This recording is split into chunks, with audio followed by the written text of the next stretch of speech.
Olá, caros alunos. Hoje teremos um vídeo de conclusão do capítulo 3 e vamos tratar de fatos contábeis. Recordando o método das partidas dobradas, fundamental em toda a contabilidade. Contabilidade lembra uma cebola. Cada camada tem a mesma substância da anterior, o mesmo sabor, só variando forma, tamanho e algum aspecto acessório. O mesmo ocorre em contabilidade. Em contabilidade, você sempre está fazendo uma releitura, revisitando o método das partidas dobradas. O que vai variar é que, na medida que você progride na contabilidade, aumenta a complexidade dessa releitura. Notem as imagens à direita da cebola. Não são duas meninas diferentes. Trata-se da mesma menina representada em duas imagens espelhadas. Isso será recorrente em contabilidade. Origem e aplicação de recursos, receita e despesa, ativo e passivo, há sempre essa dicotomia. Muitas vezes o mesmo fenômeno é representado em dois aspectos diferentes, de acordo com o método das partidas dobradas, sempre em dupla. Lembrem-se disso quando trabalharmos com integralização de capital logo adiante. Vamos falar de conta. Os elementos que compõem o patrimônio e as operações desenvolvidas variam muito de uma empresa para outra. Não por outro motivo, cada empresa tem um plano de contas próprio, um rol de suas contas. E conta é o nome técnico que identifica cada componente do patrimônio. Bens, direitos e obrigações ou patrimônio líquido, que é um tipo de obrigação especial não exigível. E também há uma conta para cada elemento do resultado. Há contas de despesas e contas para as receitas. Contas patrimoniais e contas de resultado. Vamos às patrimoniais. Representam a situação estática, bens, direitos, obrigações com terceiros e os elementos do patrimônio líquido. Contas de resultado representam uma situação dinâmica, ou seja, as contas que alteram o patrimônio líquido. Contas de resultado são contas de receita ou contas de despesas. Atos administrativos. Atos administrativos são aqueles que não provocam alterações nos elementos do patrimônio ou do resultado. Quando falamos em patrimônio, estamos a tratar de ativo, passivo exigível e patrimônio líquido. Ao falar de resultado, estamos a tratar do confronto de receitas e despesas. Mais receitas que despesas e custos geram um resultado lucro. Mais despesas e custos do que receitas resultam em prejuízo. Nosso livro-texto aponta que a digitação de orçamento é ato administrativo. Então, por definição de ato administrativo, a digitação de orçamento não altera o patrimônio. Você pode eventualmente concluir que não seja bem assim, haja vista que a digitação de um orçamento consome ao menos energia elétrica lá do computador, quando não papel e tinta para a impressora. Ocorre que existe um princípio contábil que deve ser levado em consideração.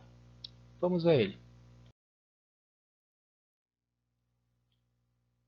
Na verdade, é uma convenção. Convenção são recursos que modificam, atenuam ou de alguma forma interagem, conversam com os princípios. Mas a convenção da materialidade estabelece que a contabilidade não deve se preocupar com valores ou fatos irrelevantes, tanto do ponto de vista de registro como de controle. Sendo assim, a informação contábil deve ser relevante, justa e adequada. E o profissional deve considerar a relação custo-benefício da informação que será gerada, evitando perda de recursos e de tempo da entidade, do contador, e dessa forma o contador não perde tempo com registros cujos controles podem se tornar mais onerosos que os próprios valores a serem registrados. Essa convenção reza que, ao fim de evitar desperdício de tempo e dinheiro, deve-se registrar na contabilidade apenas os eventos dignos de atenção e, sobretudo, na ocasião oportuna.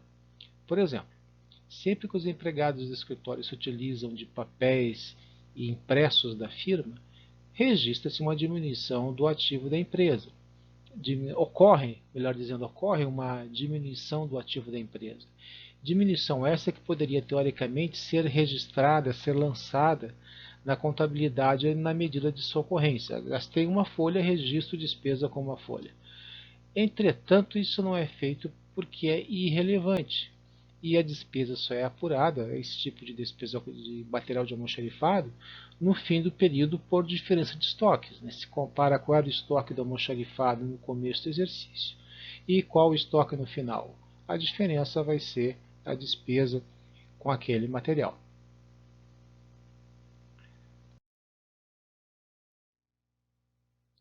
Então, voltando aqui aos atos administrativos, em homenagem à Convenção da Materialidade, nenhuma conta é movimentada quando eu digito um orçamento. Lembro que os contadores recebem esse nome não porque façam cálculos, mas porque manejam contas. Então, se não houve manejo de contas, não há de se falar em contabilidade. Atender telefonema é ato que não gera o manejo ou modificação da conta, por exemplo, despesa com telefonia, que é uma conta de resultado, ou da conta de patrimonial, de passivo exigível, conta telefonia a pagar. Demissão de funcionários, imediatamente a ação de dispensa na hora em que o trabalhador é comunicado, não gera nenhuma obrigação. Não é oportunidade de se calcular nenhuma obrigação decorrente dessa demissão. Em suma, constando a relevância, adequação e oportunidade, se a ação não movimentou nenhuma conta, é ato administrativo. Nosso problema também é identificar, além dos atos administrativos, os fatos contábeis ou fatos administrativos. Temos aqui um elenco de fatos contábeis. Os fatos contábeis envolvem o movimento de contas patrimoniais e ou de resultado, de plano, na hora, imediatamente. Pagamento de salário reduz na hora conta de ativo, banco ou caixa, e reduz também uma conta de passivo exigível, a sua contrapartida, que seria salários a pagar. Furto reduz alguma conta de ativo, quando a empresa foi roubada, e aumenta uma conta de despesa, com consequente redução do patrimônio líquido. Essa redução do patrimônio líquido pode ocorrer mediante a redução da conta lucros a distribuir ou o aumento da conta prejuízos acumulados, que é uma conta redutora do patrimônio líquido. Venda de mercadorias, por outro lado, impacta contas de ativo e de resultado. No caso, conta CMV, custo da mercadoria vendida. Compra de equipamentos modifica contas de ativo e, eventualmente, contas de passivo exigível, no caso de uma compra a prazo. E o recebimento de boleto de energia elétrica? Dele decorre um aumento de passivo exigível, personificado ali na conta energia elétrica a pagar, e aumento de uma despesa, aumento da conta nomeada geralmente energia elétrica ou despesa com energia elétrica. Vamos aqui a um algoritmo, uma receita de bolo para identificar os fatos contábeis, que podem ser permutativos, modificativos e mistos. Tanto os modificativos quanto os mistos podem ser diminutivos ou aumentativos. Para identificar um fato permutativo, se ele não envolveu nem receita nem despesa, é permutativo na certa. Então, lembrando, nada de colocar que se tratou de um fato permutativo, diminutivo ou aumentativo, porque a categoria diminutivo ou aumentativo não se aplica aos permutativos, ok?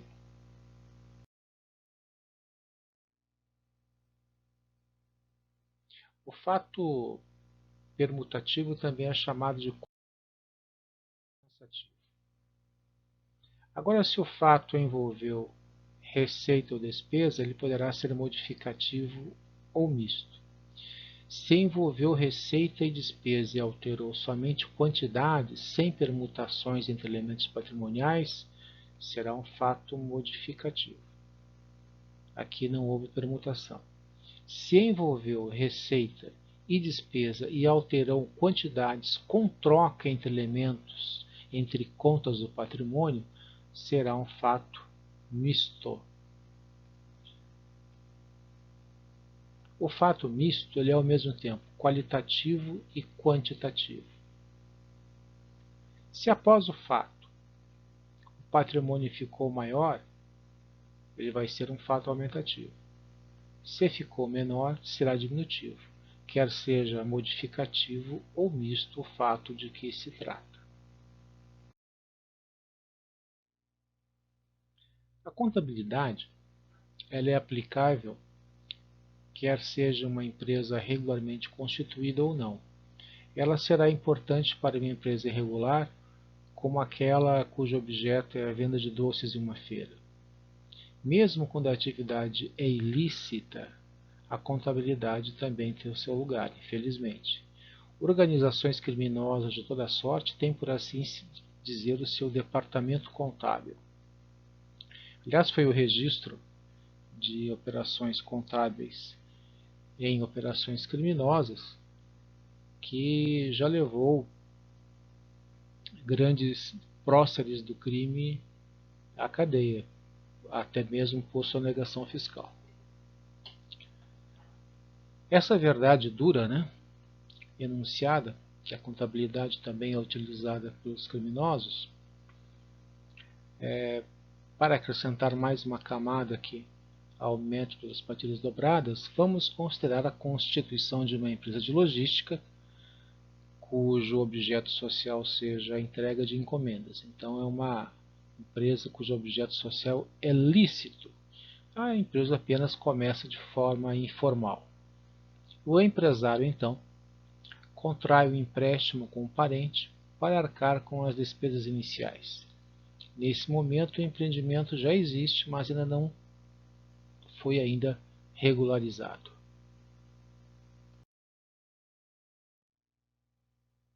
Um dos sócios toma empréstimo para ter um capital para iniciar as operações. Então nós temos aqui representado esse maço de dinheiro no lado do passivo. Contrapartida lá no ativo em bens. Contrapartida caixa, por exemplo. Conta caixa, aplicação de recursos oriundos de uma conta, empréstimos ou financiamentos, que seja. Note que não houve receita nem despesa, então o fato é meramente permutativo. O maço de dinheiro aqui é um só, apenas ele está representado duplamente, ora como bem numerário aqui no ativo, ora como obrigação exigível. Isso parece simples agora, mas muita gente erra na hora da integralização de capital. Novo sócio, um segundo sócio, aparece e propõe regularizar a firma e propõe também integralizar sua parte, integralizar capital, não de giro, mas agora capital social, na forma de uma viatura. A viatura, claro, vai ser expressa em termos de valor monetário, mas aqui eu vou deixar a sua representação pictórica. Então, origem de recursos no patrimônio líquido, a viatura tem que ter uma contrapartida, uma aplicação de aplicar lá no ativo, na conta veículos. O mesmo veículo, mesma viatura, ora representada como bem de uso aqui no ativo, e ora representada como uma obrigação de natureza não exigível, contribuição dos sócios. O segundo sócio também faz uma contribuição também em lajan, aqui em dinheiro vivo. Origem de recursos, patrimônio líquido, capital social, aplicação de recursos contra caixa. O primeiro sócio, o fundador, se empolga com a energia do segundo sócio, pede um empréstimo pessoal, adquire uma van amarela e integraliza essa van na sociedade. Origem de recursos, aplicação de recursos aqui no ativo. Esse empréstimo não vai aparecer no balanço patrimonial porque é o empréstimo pessoal do sócio. Não está na contabilidade da empresa, que fique registrado se houver na contabilidade do sócio. A contabilidade, né, do sócio não pode se misturar com a contabilidade da azienda, da empresa. E existe um princípio contábil para isso que veremos oportunamente.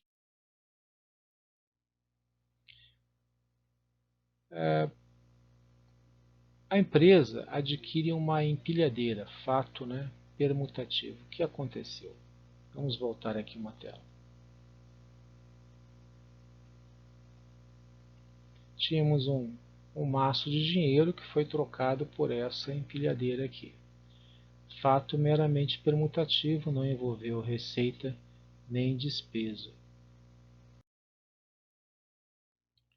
Agora vamos tratar de um furto de viatura. Parece o ladrão e leva uma das viaturas. O fato é modificativo diminutivo. Origem de recursos, conta veículos, a viatura que não está mais aqui.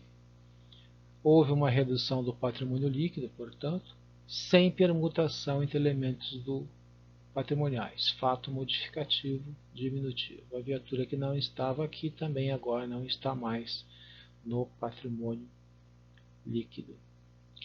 E concluímos, deixo para vocês uma meditação acerca de que tipo de fato seria a integralização de capital. Fato permutativo, modificativo ou misto? Vocês podem responder isso nos comentários do mural que vai anunciar esse vídeo. Forte abraço, até a volta!